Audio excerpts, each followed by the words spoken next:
Dear friends, all 8 games of the second round FIDE World Candidates Tournament finished in a draw. So in this video, I would like to show you an interesting game which was played in the third round in a women tournament between ex-world champ Tan Junyi. She played against Russian chess player Ekaterina Lagno, and the game was dramatic, excited, and very interesting in my opinion. So let's check this game from the beginning. Let's check this game. They played Italian, knight e3, knight c6, bishop c4, bishop c5, c3, classical way of white's play.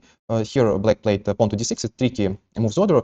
She has an opportunity to play f5, d4, capture in the center, bishop b6. All of this is well-known theory. Bishop to g5, h6.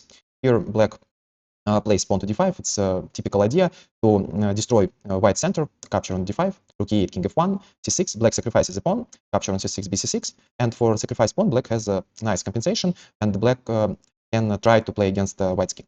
Rook d1 was played. Here, according to computer, bishop b6 was stronger, and after knight d5, black has nice compensation for the pawn. Well, in the game, black played bishop to a6. This move is inaccurate because after exchange on a6, knight a6, this knight is a bit out of the game. Here, Chinese grandmaster found an interesting way to start an activity on the king side. This rook on h1 is out of the game, so she played pawn to g4, threatening g5, rook g1 with potential threats over the g file, knight to c7, rook to g1, knight c to d5, g5, knight to h5. Using the pin, and in such positions, despite of computer evaluation, white should be very careful because inaccurate move can lead to very unpleasant position. She played rook to g4, and this move is bad. Yeah? It was much better to play g takes h6, queen d7, and the position is much better for white. So rook g4 was played. Here, this is the first critical moment. You can stop the video and suggest a plan for black. How should black fight for initiative here? So after white played g4, this knight is in a shaky position, and queen d7 as a solution. Ekaterina brings the queen to f5, h3, queen f5. Now, during the game, I thought that the game is over and black's position is winning, but black was in time troubles, and despite of his extra pawn, black still has to find some accurate moves. In g1, bishop c7, knight e4, 6 rook c1, h8, knight c5, rook d8. Okay, this was still possible. Queen f3, knight to b4, rook to d6, protecting the pawn on c6, d5. Nice idea to trick the opponent in the time troubles. C to d5, knight c6. Here, Ekaterina made a mistake. It was much better to take on 6, and after bishop b6, black has enormous compensation for material and absolutely winning position. She played rook to f7, protecting the rook, knight to d4, and there is a problem that now queen is under attack, and after one more mistake, queen to e4, white got a chance to overtake the initiative. Stop the video and suggest a combination for white. Write it in the comments. Rook c7 was played. This way, white wins a piece. King h8 is under attack.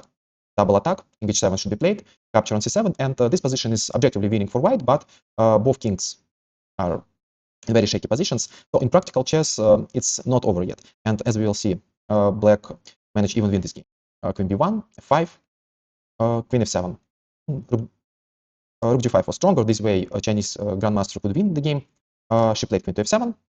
Now, nice defensive trick by black, rook to f6. The computer suggestion is to take on h5. After rook h6, rook g5, capture, white sacrifices the queen. And according to computer, the position is winning. But with such open king, in my opinion, black has practical chances to survive. So, rook f6, and the Chinese chess player played queen to d5. And after this move, black found a nice tactical idea and managed to finish the game in a beautiful style. So I really recommend you to stop the video here and find black's combination. Black played knight to f4. This move is nice. Now rook comes to the h6 with the check. Capture on f4. Check. Check.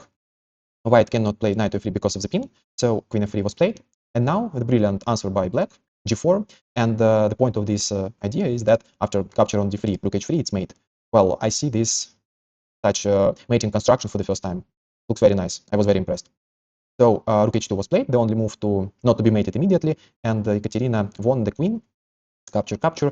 She got winning position, and the game finished very, very soon. In this position, after queen f3, Tan Junyi resigned. In my opinion, the game was super excited, very interesting. Of course, black was lucky in this game, but yeah, that doesn't matter. Anyway, the game was beautiful. So that's all for today. Let's keep watching this exciting tournament. See you in the next videos, and good luck.